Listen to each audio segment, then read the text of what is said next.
autumn months are fast disappearing and the winter months are coming on us, we are reminded so often about this particular period of the year being described as the flu season. And this is really not by accident. Such is the impact of influenza or flu or common cold or sinusitis or allergic rhinitis that upper respiratory and lower respiratory tract infections become one of the major reasons as to why people get sick. They spend days and hours in physicians' offices. They miss lengthy periods from work. They spread infections within their households.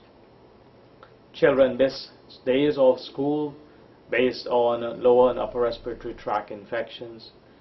Also end up infecting each other in classrooms, so that sometimes you lose many hours of working time, productive time that should be spent on improving the economy and also providing a living for those that need it the most.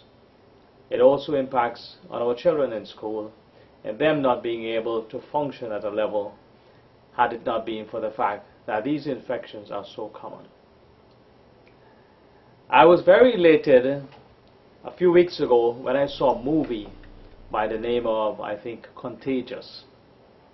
I've always been trying to educate the patients in my practice as to what is influenza, because every time I insist on them taking the influenza vaccine, I sense sometimes I feel a sense of resistance from them when they mention, well, I've never had influenza before, and I've never taken the flu vaccine before, and I've never gotten sick before, and I basically do not need the influenza vaccine.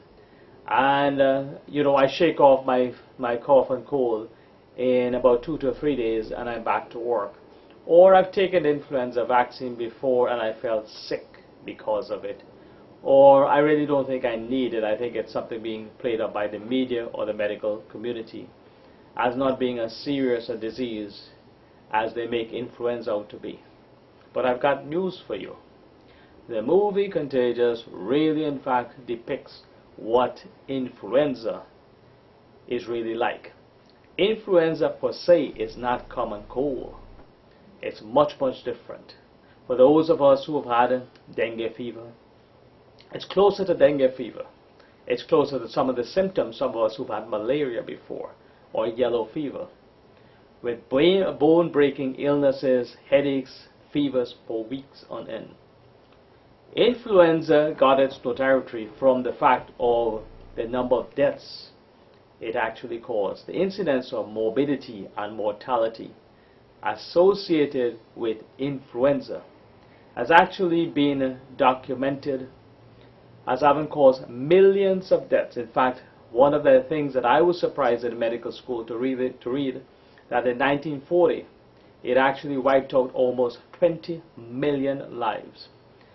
The issue about this influenza virus is that there's no way to predict when it's actually going to be causing that degree of morbidity and mortality. We all got scared the last time with the swine flu, when people who got it die almost within hours. But my advice is, if you get a chance to look at this movie, it tells you how a respiratory tract infection can spread so easily. It probably is a little bit more than we expect to find for influenza in the rapidity in which it causes death. But the morbidity associated with it, and the way in which it spread, and the methods of trying to contain it, once you actually discover that you've got it, it gives you an idea as to what a real contagious disease influenza could be, or other contagious disease that are spread from the upper respiratory to the lower respiratory tract. The reason for me telling you this is that I want to at least advise you that you are aware that the influenza vaccine should not be taken lightly. Every year there's a different vaccine, and it's based on 2 enzymes, hemagglutidase and neuraminidase. which are found in the capsule of the virus, influenza virus. And by a method of predicting the way in which it actually has replicated over the years, scientists, virologists in particular, have honed in on a method of finding out or seeing the chances, or statistically, what is the influenza virus based on the H and the N that is going to be affecting us, or most likely to affect us. It doesn't mean all the time they have to be as accurate as saying every viral infection caused by influenza is going to have these two enzymes, the H1, the N1, or whatever strain of H1N1. This is totally different from swine flu virus. This is a virus that's basically spread by humans. Swine flu is a virus that replicated in swines that can actually be transmitted to humans and replicate within humans. So it can also be monkey viruses for other infections. Viruses that tend to grow much more rapidly in animals, but are able now to be transferred to human beings. In the case of influenza virus, my reason for telling you this is that basically you understand that there's a need for taking the vaccine. There's a reason why there's so much hype on it based on the real facts of the increasing morbidity and mortality. From a historic perspective, that has caused millions of deaths. And to get a fair idea as to how it impacts in terms of the spread of it, in addition to that, it's how it actually affects your own being in terms of how you have to try and prevent others from spreading it to you. Maybe it's done in a theatrical sense that makes it much more appealing to us as viewers, but it's not very different when you're faced with death and dying in your own family based on the fact of having a very contagious disease. To put influenza back into perspective, and the perspective of those patients who I've encountered over the years in my practice in Richmond Hill, is to understand that common cold, the difference between common cold and influenza. Common cold is an upper respiratory tract infection that lasts for 2 to 3 days, associated with some mild headaches, dehydration, productive cough, maybe itchy eyes, running nose, and a clear mucoid discharge. In addition to that, sometimes a yellow discharge if it's associated with the shedding of the lining of the nasal passages and the upper respiratory tract. It can also be associated with mild bronchospasms as the infection spreads into the trachea. It can actually cause a laryngitis if it involves the vocal cords, and also can be associated with mild bronchitic symptoms. If you want to make a simplistic approach as to what influenza is just to imagine that you make common cold 10 times worse. And that is my perspective of looking at it. I've never heard it described as this, but this is the way I think if I explain it to patients. Think about the headaches you get in common cold and multiply it by 10 times, that's what you get for influenza. But in this diagram, we'll try and describe pictorially what goes on with influenza virus. This is actually a representation of what the influenza virus looks like. And basically it replicates itself numerous times, but it also has these projections on the outside that makes it so much nicer and so much easier for it to stick to the upper respiratory tract epithelium. And influenza spreads by little droplets. Obviously, when we cough or we sneeze, the droplets themselves spread rapidly into the atmosphere. And if the humidity is appropriate enough, especially sitting in a waiting area and you're close enough to someone, it's also like a trajectory motion that you could actually pass it on to someone who nicely breathes in that, and then it attaches to that unsuspecting person's upper respiratory tract. So I'm carrying the influenza virus. I'm in my doctor's waiting room or in my living room with the other members of my family. I sneeze, the droplets spread, then the other relative who's sitting next to me, or the other patient who's sitting next to me, or the worker in my office who is sitting next to me, breathes it in very nicely, and it gets attached to the mucosal epithelium of the nasal passages. By breathing in the air, you take the virus, the influenza virus, into your upper respiratory tract, into the the posterior aspect of the oropharynx, and then you bring it nicely into the lungs. And I will discuss the different areas that are affected and how it actually replicates, attaches to the respiratory epithelium, and then forms a focus of infection, which then spreads into the bloodstream and then spread to the other organs, including the brain. When we think of the symptoms, I will go through the body parts that are affected, and you'll see exactly how you get infected by that virus.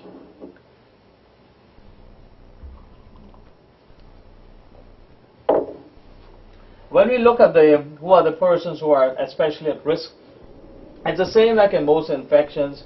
Those of us who are over the ages of 65 and older, those of us who are immunocompromised, whether by HIV, cancers, or other chronic infections, including diabetes, pregnant women, and also children between the ages of 6 months and 23 months. The influenza virus, the influenza vaccine, which is a live attenuated vaccine, which means when you get it, you cannot get influenza as a disease process. What you get is a subclinical infection of influenza, which then makes you produce the antibodies. So when you get exposed to that strain of the virus, then you do not get the full-blown influenza. It also, even if you get exposed to a different strain of influenza virus, it decreases the signs and symptoms of a full-blown influenza infection. The flu vaccine or the flu shot is given every year, and every year it's a different vaccine. So at any time you're getting the vaccine, always make sure on the bottle itself or on the box itself it says, at least for this year, 2011 to 2012. Last year's vaccine is no good, and the previous years are no good either. The issue of that, you have to get the vaccine for that particular year. And the vaccine is usually given on the shoulders, on the deltoid muscles, and it lasts for the entire flu season. The influenza vaccine, it says it's obviously done in terms of actually being the predictor of that strain of influenza virus for that year.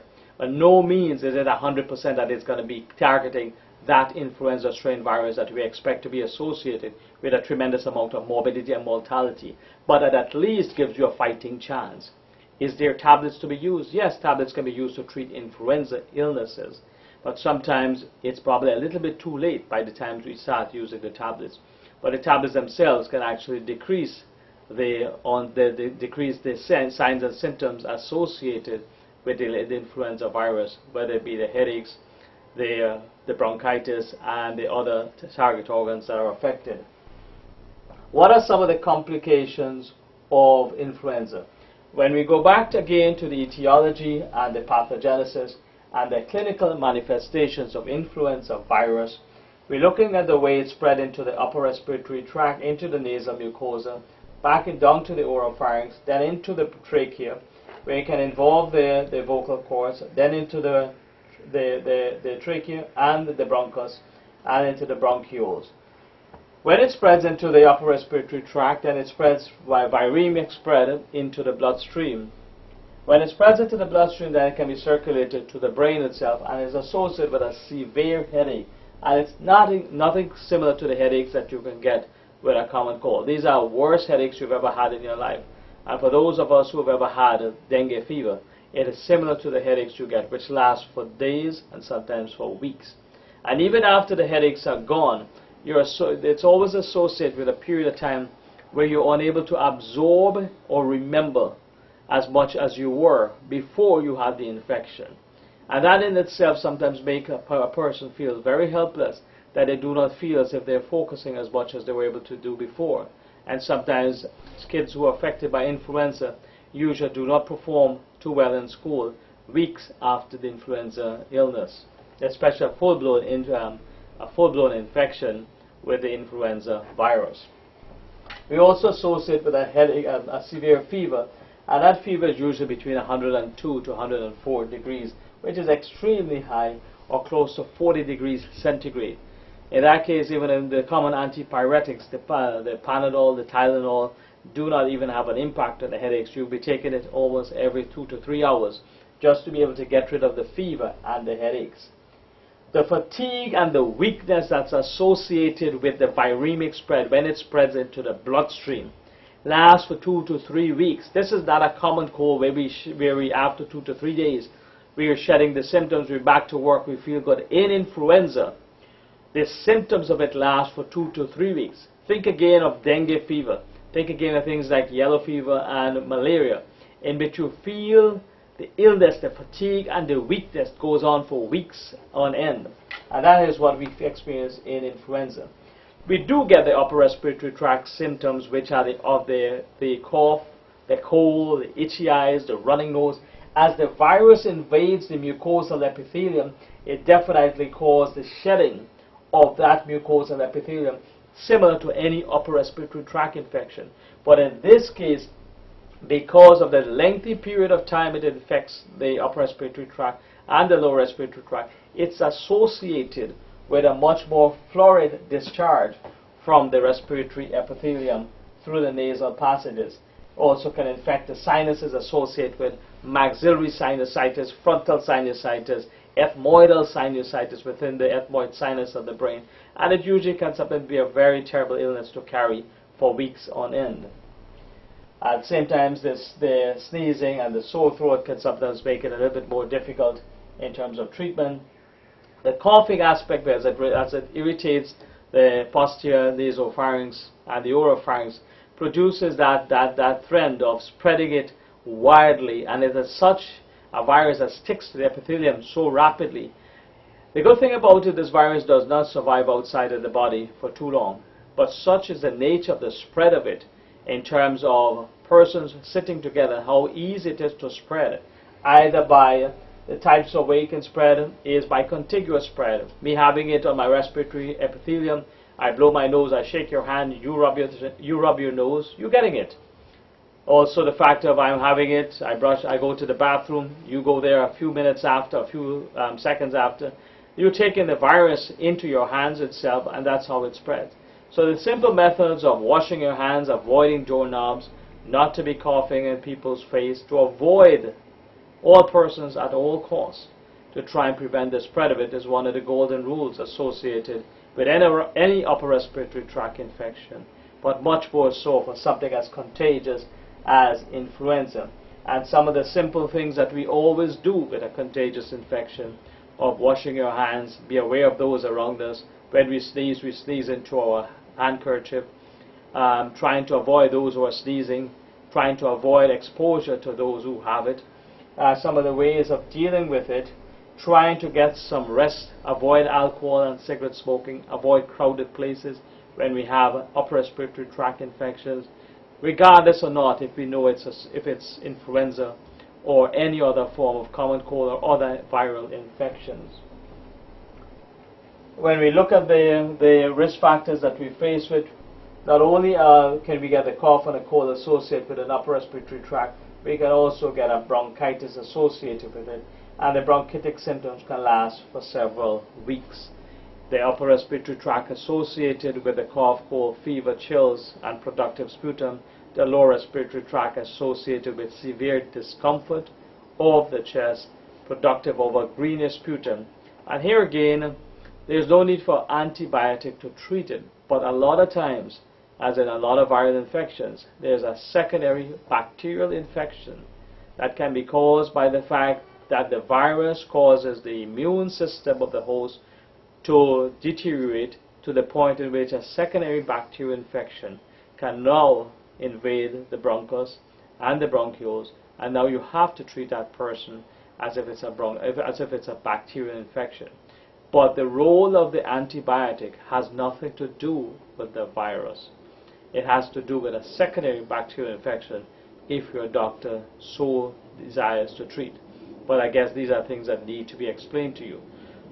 So the method, the education here for the patients of mine and for those who are listening as well, is to understand fully well as we approach the flu season or the influenza season, that influenza, unlike a lot of us that we tend to believe, is not like a common cold. It's a much more serious illness. It's a serious illness that's given a lot of attention by the media, because those who have experienced epidemics of influenza, and I really think the last epidemic was probably about 15-20 years ago. So those of the healthcare professionals who know about that epidemic are very cognizant of the fact, and the CDC is very much aware of the deaths associated with influenza outbreaks and influenza pandemic, and how it affects global trafficking, global travel. That basically an influenza outbreak in Hong Kong creates as much a dilemma in Arkansas because of the simple fact of the simple way that people travel. And by travel, then we have to go and isolate where was the source from, who was the one spreading it. If so, we all listen to the media when you have these outbreaks that have taken place with swine flu. Then you had the last outbreak that we had with so many persons in Hong Kong being affected by this particular strain of a virus. So it's always important that we follow simple guidelines and do not think that as physicians we're here to misrepresent what the truth about influenza or any other diseases, because there's really nothing to be gained by that. Neither does the media have a reason for hyping things that are insignificant. Usually they will hype things that carry some degree of significance, and here again, sometimes it's better to be safe than to be sorry. Ignorance is no excuse for us to ignore the facts. If we know the facts and decide to ignore them, like decide that we do not want the influenza vaccine, so be it, but at least make sure you understand the implication that if there is an outbreak, at least try and make sure you try and get the vaccine as fast as you can, if it is available. If it's not available, tough luck. You had the choice to make when it was available. For those of us who are over the age of 65, immunocompromised, and kids between the ages of 6 months to 23 months, it's definitive that basically because of your immune system, you will benefit from getting influenza vaccine. But here again, it's not my word that counts. You can speak to your physician as well and find out what are their thoughts on it. And even more so is to find out what the general thoughts of those around you are. As regarding the spread and the degree of contagiousness of this of influenza, this is not for me to describe to you. We all have experienced the spread of common cold and other viral infections, or red eye and pink eye, or other viral infections, and we all know fully well how easy it is to spread. So the golden lesson here is to educate yourself as much as you can as the influenza season approaches, as other upper respiratory tract, where the winter months approaches, and try and prevent it at all costs. If there is a vaccination as in influenza that's available, then we make sure that we either make a learned attempt to, at least if we decide not to have it, what are the methods we will try and adopt if in fact we are faced with an infection, an outbreak of influenza. In addition to that, other contagious diseases we will treat the same way, trying to avoid those who are carrying the virus, trying to do the best we can to observe proper hygiene of washing our hands, not spreading it on doorknobs, using paper towels, disposable paper towels, not to let ourselves be coughing into pieces of cloth and then having it around so others can be touching it. So it's sometimes a very common sense approach to a very serious illness can actually decrease the incidence and the prevalence of these illnesses. We continue our discourse on upper respiratory tract infections, particularly the common cold and influenza. Here again, it's not for us to get it right at all times by saying every nasal discharge or every headache or every sinusitis, every little bit of bronchial secretion, it's either common cold or it's influenza or some other virus. It's for us to understand that if the symptoms are persisting, let's say for argument's sake, today we happen to have a headache. Is that headache due to headaches due to the fact of our migraine, or is it after long hours of work? Is it tension headaches, etc.? Or is it part of an infection that is now starting? Could it be the prodromal symptom of an upper respiratory tract infection? If we are aware that this is the way some of these diseases present themselves, then it makes it so much more easy for us to put it in perspective. And the purpose of this discussion is for us to be able to put common cold and influenza into a perspective of some of the more common symptoms associated with upper and lower respiratory tract infections. All of us are very much aware that when we have a common cold, we usually get the redness of the eyes, itchy eyes, the nasal discharges, sometimes a little bit of a sore throat, sometimes we even feel a fullness in the ear, and sometimes even feel deafness. Sometimes we feel as if we're in an aircraft that's about to land, and the fullness in the ear. We also, some of us who are prone to things like asthma and chronic obstructive pulmonary disease, start to have difficulty breathing and feeling as if the bronchitic or the wheezing symptoms are coming on. These are some of the things that we tend to feel. The aches and pains associated with the myalgias of any viral infections we tend to feel. But to understand the bigger differences, is this part of our common cold which is going to last for 2 to 3 days, or is this a bigger picture of something much more serious like influenza or any other diseases that presents with its long prodromal symptoms for 2 to 3 weeks that is going to result in a prolonged period of morbidity and can even be associated with mortality in those of us who are probably predisposed to infections because our immune system is compromised for one reason or the other.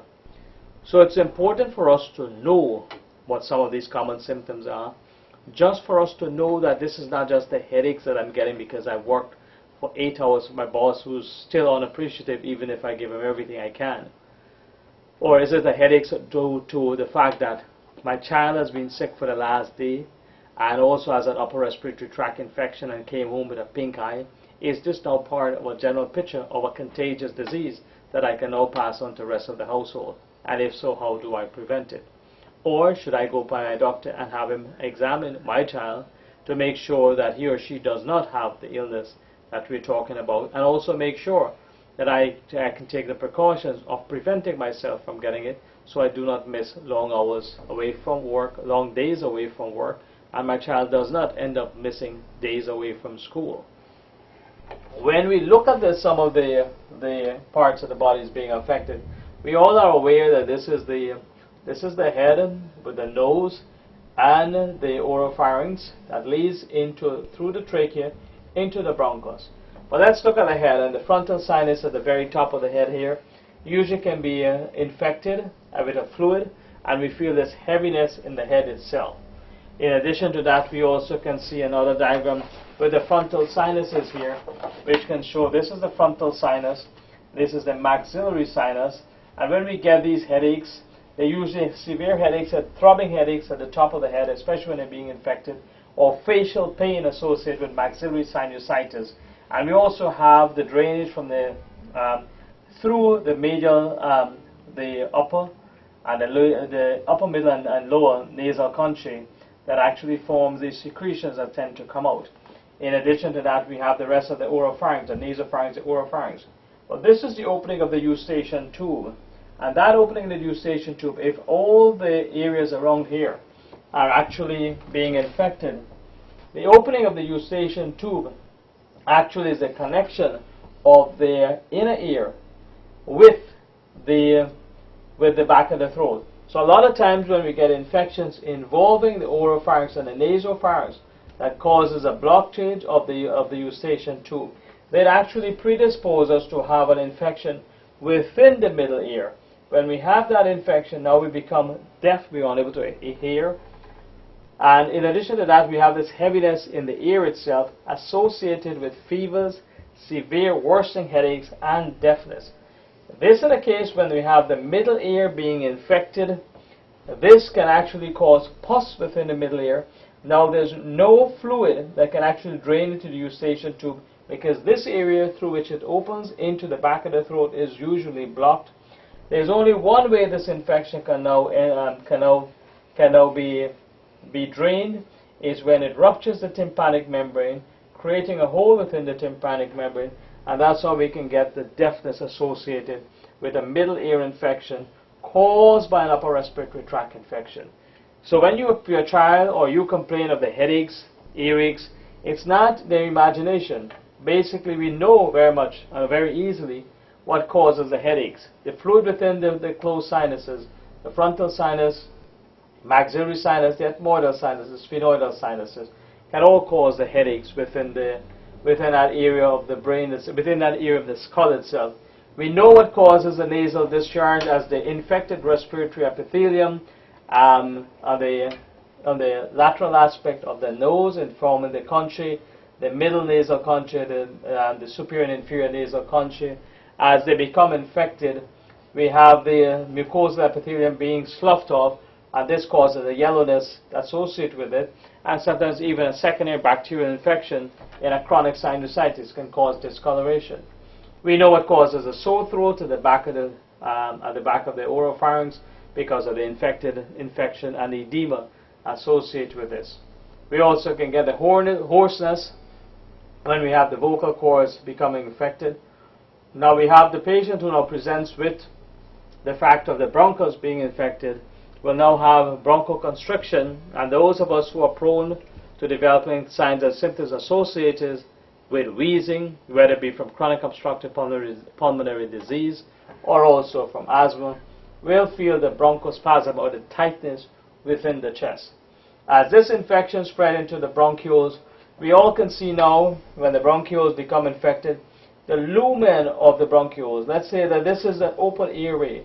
Now when it becomes inflamed, the muscle can undergo bronchoconstriction and it narrows. But we also get the mucosal edema with the inflammatory process now becoming thickened. So we can see where the mucosal lining is thickened. Now we can see where the mucus within the lumen of an already constricted area can result in even more difficulty breathing. So that's a patient who presented with difficulty in even getting air into the airways, and that's how we can precipitate worsening of pulmonary symptoms associated with chronic obstructive pulmonary disease. We see here the narrower the airways get as we go to the extremities of the lungs, to the distal extremities of the lungs. The airways become much more narrow and much more easy for them to undergo total bronchoconstriction, and for us not to be able to have aeration of the lungs, because it's the alveoli, the most distal portion of the bronchial tree, that actually where the gas exchange takes place. And if there's no air getting into it, we will have difficulty breathing with very little air getting in and out of the lungs, and actually to the stage we can go into respiratory failure in those of us who are at risk for having it. I mentioned to you the ear infection that we can get. It usually starts with the fluid within the ear. Now you can see that this is the malleus, the incus, and the stapes. Air comes into the external auditory meatus, actually because the vibration of the tympanic membrane. Now this is amplified through the malleus, the incus, and the stapes, which are three bones within the middle ear, and then that is translated into the ear, or the movement of it is translated in the sound. Now when it's filled with fluid, there's nothing can be translated any longer. This is now resulting in deafness of that individual. But as if deafness was not enough for you, when the fluid becomes in a closed compartment, becomes so much so that it's not able to go anywhere, then because of the increasing pressure, the only way it can go, because the rest of here is just skull with the opening of the airway, then it ruptures into the tympanic membrane. We get the running ears, and now we get a relief of the symptoms, but then the deafness will now start because the fact of that opening within the tympanic membrane remains there. At all times we try to protect the tympanic membrane and treat it as fast as we possibly can. In the case in which subsequent to a bacterial middle ear infection, you will get thickening of the tympanic membrane. It's going to appear as if it's bulging, and it's going to lose its mobility. So the ability to transmit impulses or movements or air movements into these three bones, which amplifies the sound, is then resulting in deafness probably for the better part of our lives. Is that deafness recoverable? Very unlikely so. So the golden rule here is, again, at all times to try and prevent the secondary middle ear infections. We also know how we're going to try and prevent the infection of the bronchioles and infection of the bronchus itself, and prevention of pneumonia. Here again, the methods that I've mentioned before, in any upper respiratory tract or lower respiratory tract infection, we always were trying to prevent them from happening. The most important thing to realize in upper respiratory tract infection is to know when it is that these infections are really upper respiratory tract infections as opposed to symptoms that are totally unrelated to any viral infection. In the next discussion, we will try and describe other lower respiratory tract, other lung disease, other upper respiratory tract infections that mimic these very contagious disease processes. As we continue our discussion regarding upper respiratory tract infection, influenza, parainfluenza, common cold, allergic conjunctivitis, sinusitis, tracheitis, laryngitis, bronchitis, etc.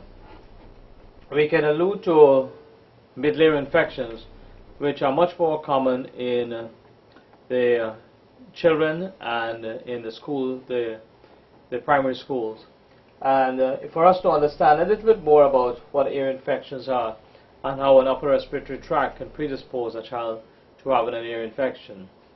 The anatomy of the ear canal in an adult is a little bit different from that in a child, in which we can look at the ear itself and how is it the anatomy of a normal ear first of all, and then look at the pathology that tends to affect us as we get infections involving the ear.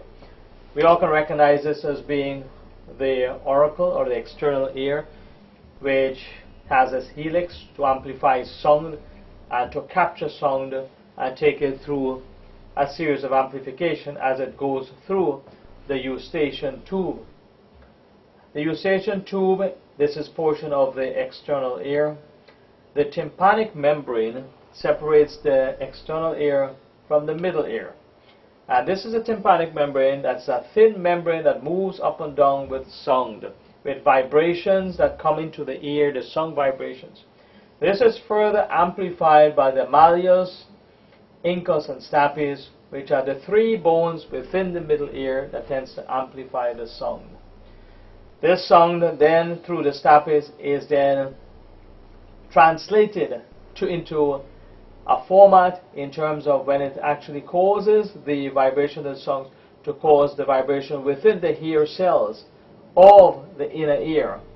So we have the malleus, incus, and stapes impinging on the inner ear itself, in which it goes through the hair cells, and then that is translated into sound, which goes to the brain, into the nucleus of the brain, and basically that's how we amplify it. Sound translates into an amplification process that is translated through the inner ear and then gets sent to the brain for interpretation, and that's how we recognize after a period of time of hearing noises, sounds, and then it becomes amplified to the brain. It's a lot more detailed and involved with the vestibulocochlear system, but I think at this point in time we don't need to go that way. We need to see how it has affected us in terms of illnesses that we as patients in a community tend to see. The inner ear or the middle ear is the pressure, as it allows us to hear, is the pressure in the tympanic membrane is equalized by the pressure within the oropharynx or the nasopharynx through which the eustachian tube drains. So the pressure from the throat itself, because this tube is always kept open, and then the pressure from the external ear and through the eustachian tube causes the tympanic membrane to experience atmospheric pressure. Now, in the event of having an upper respiratory tract infection in which the eustachian tube is closed because of the fact that back of the throat, this is, let's say, the back of the throat here, is infected.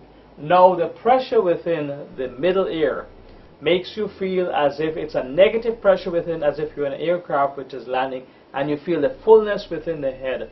And that fullness prevents us from hearing. So anytime we get an ear infection in which the eustachian tube is collapsed, then we need to find a way of opening up it. It cannot be opened surgically in the case of an infection.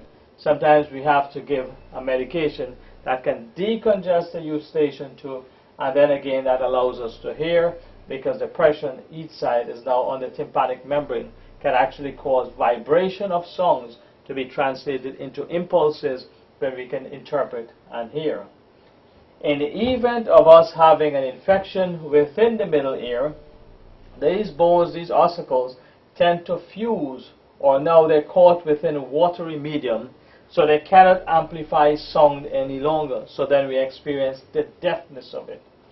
So here again, when we have an infection within this, we can have an infection which is bacterial in origin, which tends, because of the bacteria growing, tends to cause a buildup of pressure within the middle ear, and that can cause deafness within, fever and chills associated with acute otitis media, in which we have the earache, the fever, hearing loss, and when it perforates the tympanic membrane because the pressure is too much within the middle ear, then we get the discharge coming from the ear.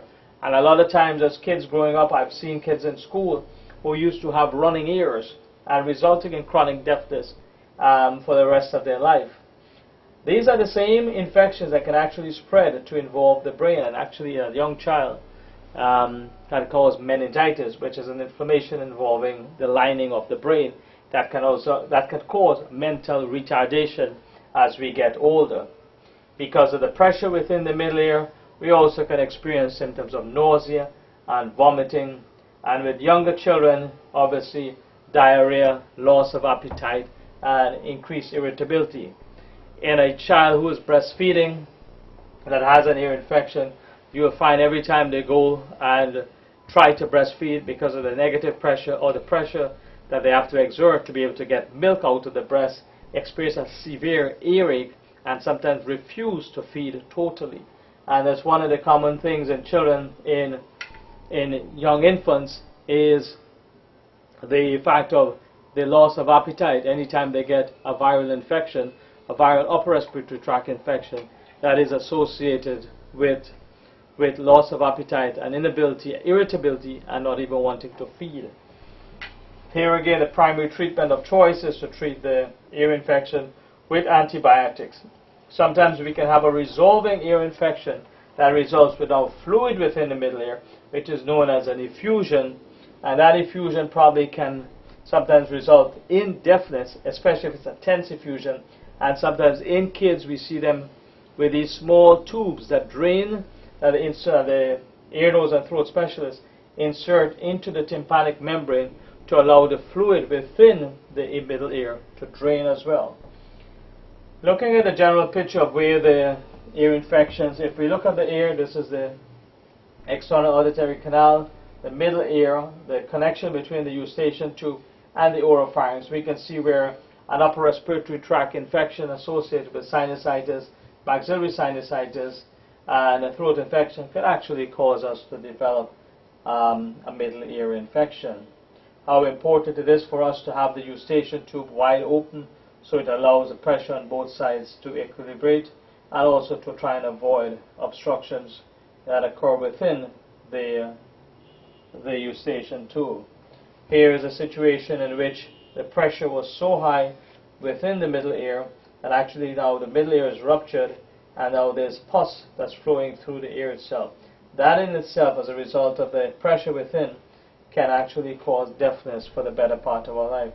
So what I'm trying to relate to you is the way in which viral infections, upper respiratory tract infection, do relate to ear infections, and they all occur together. The times, it doesn't mean that every time you have a viral infection involving the sinuses that you will get an ear infection.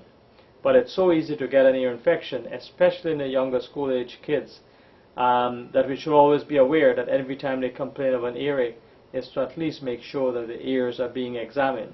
Because an ear infection, whether viral or bacterial, if treated early, can prevent deafness.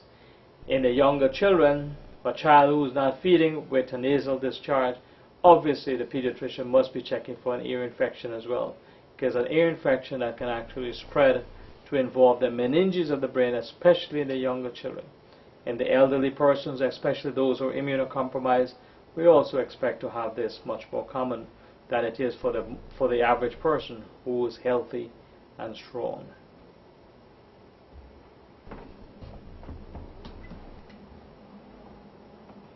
Many times when patients think about allergies, The majority of times they figure this has to do with I've got allergies, so my nose is running, my eyes are itchy, I've got a postnasal drip. But this is only one type of allergy. There's several forms of allergies which we will describe. And sometimes we need to figure that when we're experiencing allergies that is caused by an upper respiratory tract infection, there are also allergies associated with skin, allergic reaction to some medication, some way in which we have swelling involving the entire skin, or a rash as well that are actually caused by the same immune system that produces this allergic reaction or allergies. How do we actually have allergies, and what is actually an allergy? An allergy is when the body is exposed to a normal substance but has an abnormal response. By that I mean sometimes we eat seafood, and the body's response to seafood for a person who's allergic to seafood is swelling of the lips, itchiness, swelling around the lips, and even rash on the entire skin as the allergen spreads to involve the bloodstream. That same individual can have bronchoconstriction, resulting in narrowing of the airways, the bronchoconstriction, and difficulty breathing. So allergies and allergic reaction are interconnected. But if we see where the commonality is, that it's probably much more easy for us to take the step from describing doctor I have allergies and only thinking that it comes from the upper respiratory tract, and take that even further to the other end of the spectrum when sometimes patients come to me and say to me, "Doctor, my physician has given me a wrong medication and I develop an allergic reaction." It is not that the physician gave you a wrong medication. It is that you did develop an allergic reaction to a medication through to the same process that caused you to develop allergy symptoms. Meaning that something that's supposed to be causing no response cause an allergenic response to you, resulting in an allergic reaction. If we look at these are some of the ways we can think about allergies, and the most common that we actually experience as patients is the allergic rhinitis with a hay fever and exposure to things like ragweed and pollen. We go to the park to play either a game of cricket, then we get the stuffiness of the nose, itchy eyes, running nose, the sneezing, etc. Irritation and itchiness at the back of the throat, and sometimes the stuffiness and the blocked nostrils as well. Further infection within the upper respiratory tract can result in the sinusitis with the sinus themselves, whether it be the frontal, the maxillary, the sphenoidal or ethmoidal sinuses. The lining around the sinus inside, which is the respiratory epithelium, becomes inflamed and also produces fluid within that closed cavity.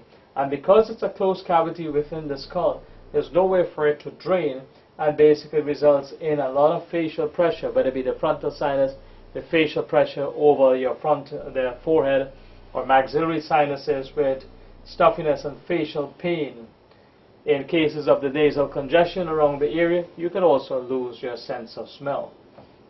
Another form of allergies can be the same child who goes to school and has this chronic rash, or the eczema, a form of atopic dermatitis that tends to be exacerbated by exposure to something that they are allergic to, or to some common form of allergen. And these kind of conditions can be treated quite easily, but a lot of times I find in our practice we allow our kids to go for days or weeks without treatment. What tends to happen, that little area in which you have the atopic dermatitis, now because of the fact of the increased itching around the areas, the child then scratches that area, it becomes inflamed, and the ear becomes infected and even start to weep on its own. And a lot of times your patients describe it as they cannot resist but scratching it. And that is what caused that little area of atopic dermatitis to become extremely inflamed and darkened, and sometimes it's difficult to get rid of the discoloration. A lot of times the itchiness and the red rashes is the time when it should be treated to avoid us from developing the chronicity and the discoloration the scaling and the flaking that sometimes are caused. A lot of times we find that our kids have it on the elbows, on their knees, on the hands itself, on the dorsum of the hands itself, and sometimes it does not look very appealing. And my advice to you is the minute you see the rashes start to appear, at least contact your doctor. It's so easy to treat early in the infection rather than trying to get rid of the discoloration that arises afterwards. A lot of us know of hives, which are the redness, the redness and discoloration of the skin, also associated with something called Nikolsky phenomena, in which you can scratch your skin and you can see the redness of the erythema over the area in which the scratches appear. But the allergic reaction is the bumpiness that occurs throughout the entire skin, and most of us would have had an allergic reaction to something. It causes the skin to become inflamed, red, hot, and very itchy. And sometimes we on our own will take a Benadryl, but sometimes we don't always get the response we're looking for. But imagine that same swelling that occurs on the epidermis of the skin can also occur within the airways because of the fact of the bronchoconstriction of the airways and the mucosal edema of the airways. Now you can have a difficult, especially in that patient who is asthmatic or prone to asthma. Now the bronchoconstriction of the airways as well as the fluid within the airways can actually cause that person to start wheezing, developing tightness of the chest. And if you expose enough allergen, I've seen cases in which patients go into respiratory failure and respiratory arrest based on severe bronchitic constriction. And most of us would have seen in movies as well, sometimes patients, players who probably get allergic reaction can actually die from respiratory failure or severe bronchitis or severe asthmatic attack, in which it's difficult or needs immediate treatment. In the case of contact dermatitis, this is a case in which you have inflammation of the skin that's caused by direct contact with an irritating or allergic substance such as poison ivy. And a lot of times we see, or even latex gloves, a lot of times we see these patients when they present with the redness and erythema over the area, and it causes a lot of redness, itching, swelling. And for those of us who decide not to seek treatment, we have the weeping of the skin and rash and the redness of the skin, and then afterwards sometimes we even get a secondary bacterial infection when we decide to engage in scratching it on a regular basis, or sometimes we use a comb and try and scratch it and see how best we can get rid of the itching. That only compounds it even further, because then we transfer it from being just an epidermal infection to a dermal infection, and then it can spread to involve the bloodstream. Many of us who have kids would have at least some instance in which they come home from school with red eyes, or those of us in the workplace exposed to pink eyes from other employees will have the allergic conjunctivitis, in which we get the redness within the conjunctiva of the eye itself, and you actually get blurring of the vision, but you also get the swollen conjunctiva, and then you could actually see the blood vessels running through the conjunctiva. Inside that's associated with redness, itchiness, and watering of the eyes.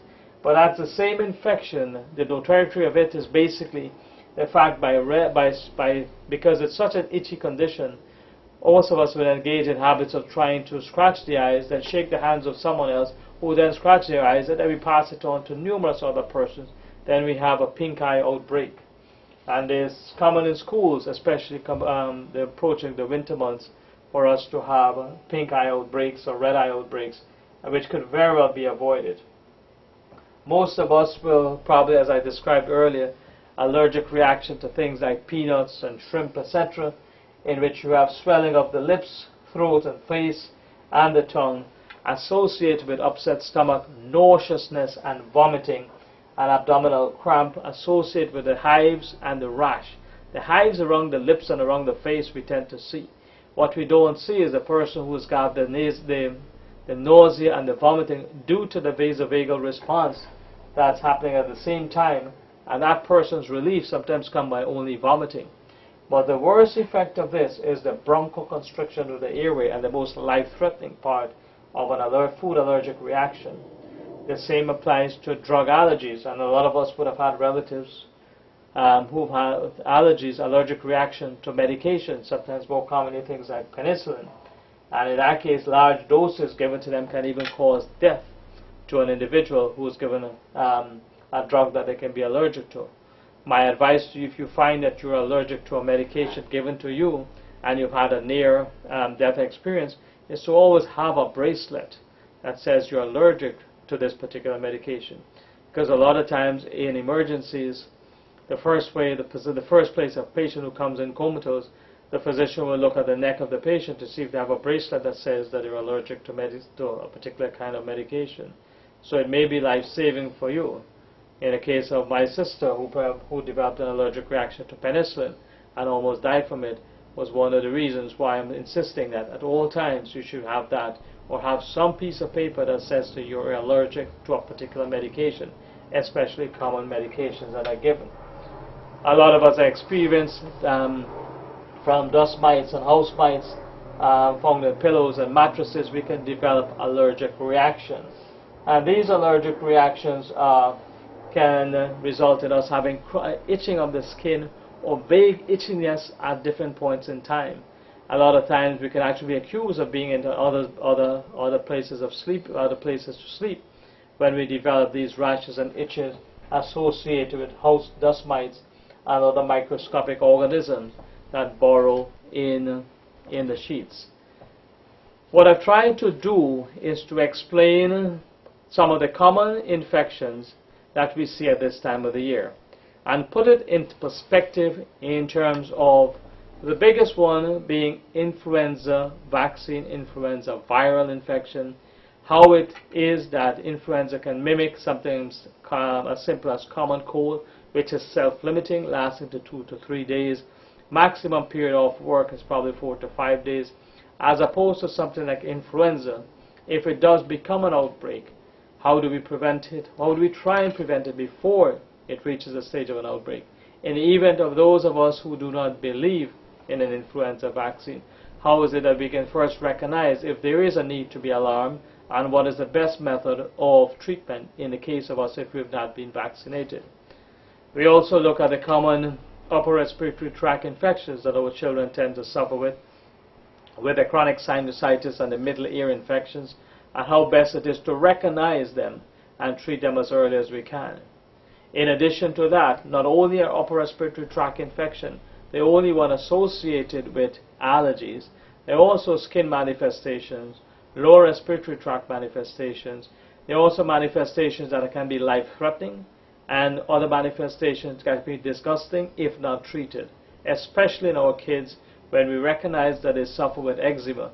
Do not wait until the child starts to complain that they're scratching their skin for the entire night and unable to sleep, and just use baking soda and soothe the skin.